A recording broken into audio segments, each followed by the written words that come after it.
filhonas, filhas e filhinhos de Deus, como é que vocês estão? Bom, eu vim aqui para mais um vídeo e hoje eu vim falar sobre perseguição e reino de Deus, né? Perseguição em prol do reino de Deus. Antes de continuar, eu gostaria de te pedir para me seguir nas redes sociais, pois lá a gente interage melhor do que aqui pelo YouTube. E se você é novo aqui no canal e se sentir abençoado no final do vídeo, se inscreva aqui no canal. Nós sabemos que estamos no fim dos tempos, os sinais estão acontecendo para a volta do noivo. Tem uma coisa que eu percebi, é que nesta geração parece que esquecemos do reino. A palavra diz em Romanos capítulo 8, verso 19, que toda a criação de Deus, todo o universo, ele anseia, ou seja, ele está ansioso, impaciente, ele anseia para que os filhos de Deus se manifestem, para que nós manifestemos o reino na terra. Só que a pergunta que fica é, estamos fazendo isso? Ou nós estamos mais preocupados em termos uma vida cômoda, confortável e caindo aí em enganos de Satanás? Nós sabemos que um dos sinais no fim dos tempos é que Satanás causaria grande engano entre os filhos de Deus, que muitas pessoas seriam enganadas, e é uma coisa que a gente vê muito hoje, né? A gente vê os cristãos sendo fortemente influenciados a irem por ideologias do mundo e sendo assim enganados. Mas nós também temos que lembrar de uma outra coisa, a perseguição, que é um dos sinais que acontecerão no fim dos tempos, é a perseguição com os filhos de Deus. E de 2019 para 2020, triplicou o número de missionários mortos, torturados e perseguidos no mundo todo. E o que eu gostaria de falar é que muitas vezes nós estamos presas à vergonha de falar do que é o medo. Os apóstolos, eles não tinham vergonha de falar. Eles tinham coragem para falar. Eles falavam com muita ousadia, com muita coragem, com muita convicção de que Cristo vive, porque Ele ressuscitou e subiu aos céus e Ele voltará para nos buscar. Eles falavam com muita coragem. Eles não tinham vergonha. Eles tinham medo da morte.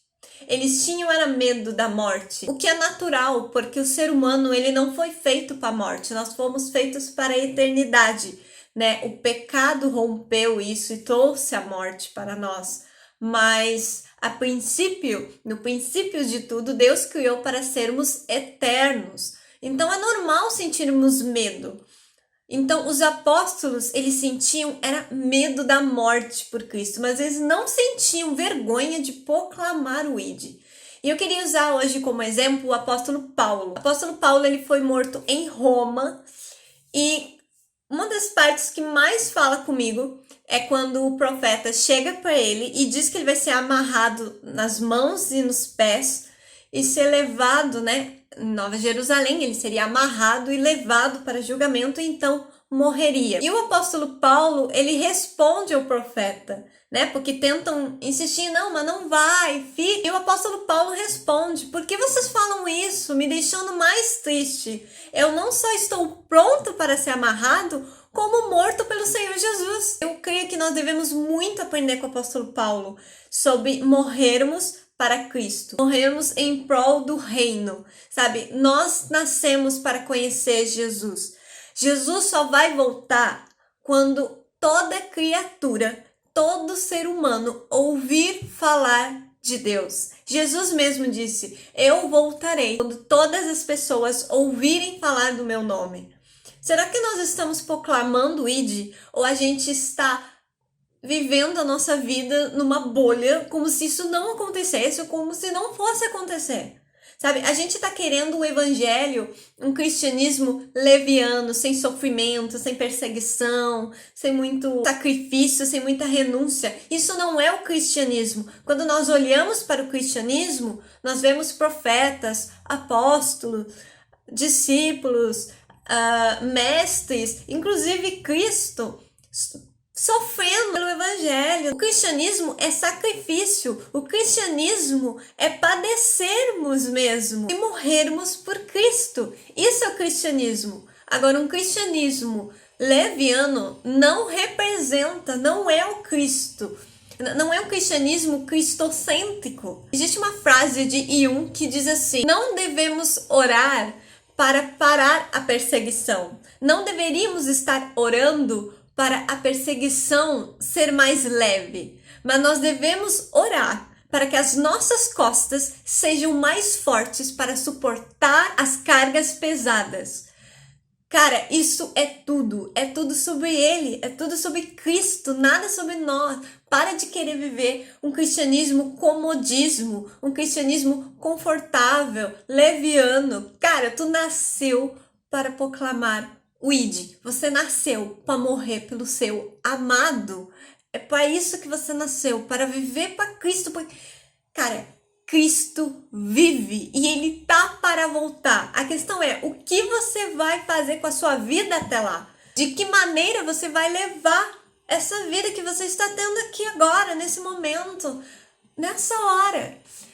Uma das coisas que mais me chama atenção é quando o apóstolo Paulo escreve: bati o bom combate, guardo a espada da fé. Gente, geralmente, quando nós estamos frente a frente à morte, ou quando geralmente nós estamos pensando de que já vamos morrer, nós ficamos, não, peraí, calma, ainda falta muito, eu ainda tenho que falar do amor de Deus para aquela pessoa, eu ainda tenho que dizer para minha amiga que eu não falo há 2 meses que Deus ama ela, calma, aguenta aí, eu não posso morrer agora, eu preciso fazer mais, eu não ando fazendo muito. Esse geralmente é o pensamento que nós temos, mas o apóstolo Paulo, ele simplesmente diz: quer saber? Pode me matar. Eu já fiz tudo que eu devia fazer. Eu cumpri com tudo que me foi dado para cumprir. Eu combati o bom combate. Sabe, que nós possamos chegar no final da nossa vida, ao olhar para a morte, a gente não diga, não, peraí, calma, vai com calma que eu ainda não terminei. Não, a gente possa olhar para ela e dizer: cara, eu terminei o meu serviço. Eu cumpri com o meu propósito. Eu exerci a minha missão dada aqui na Terra. Eu expandi o reino. Eu manifestei o reino. Eu proclamei o ID, eu fiz Cristo ser conhecido. Que isso possa queimar no nosso coração. Ver Cristo ser conhecido pelas pessoas. Ver Cristo ser glorificado na nossa geração. Que não esqueçamos do reino. Que não esqueçamos de sofrer por ele toda a grande tribulação. Sobre a morte dele, diz que apóstolo Paulo, ele estava numa casa, isso nos é dito em Atos, no último capítulo, que ele estava numa casa em Roma. Ele ficou lá por 2 anos e ele era acorrentado. Só que nesse último capítulo, no finalzinho do último capítulo de Atos, nos diz que um grupo de judeus foi ver apóstolo Paulo. E apóstolo Paulo, ele falou sobre o reino, falou sobre tudo com eles. E esse grupo de judeus se dividiu em 2. Parte desse grupo acreditou em apóstolo Paulo, mas a outra parte não acreditou e por isso eles discordavam enquanto estavam indo embora. Só que enquanto eles estavam indo embora, o apóstolo Paulo chamou eles para dizer uma última coisa. O apóstolo Paulo pegou e disse: os não-judeus, eles vão ouvir e eles vão ter a salvação também.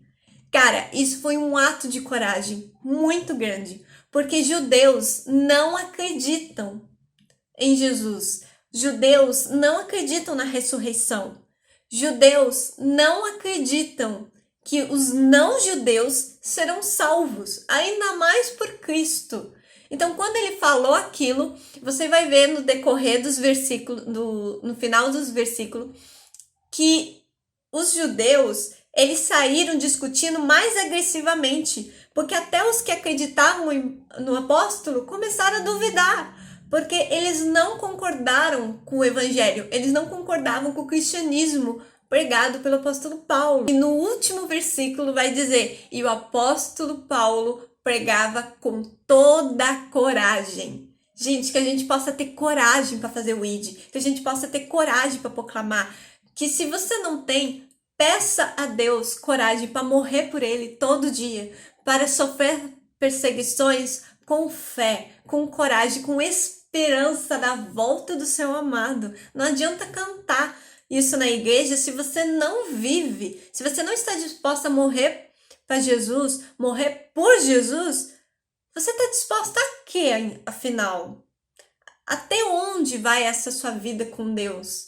Até onde você está disposto a morrer por ele para glorificar o nome dele, inclusive na sua morte? Eu espero que esse vídeo tenha feito sentido para você, tenha te despertado talvez, e tenha te trazido para a realidade que precisamos expandir o reino, precisamos proclamar o ID, precisamos fazer pessoas discípulas, batizadas no nome de Cristo e levá-las aos pés da cruz. Eu espero muito que esse vídeo tenha ajudado vocês. Comente aqui embaixo o que você acha a respeito disso, qual a sua opinião sobre isso. Muito obrigada por ficar até o final desse vídeo. Bora aceitar Jesus?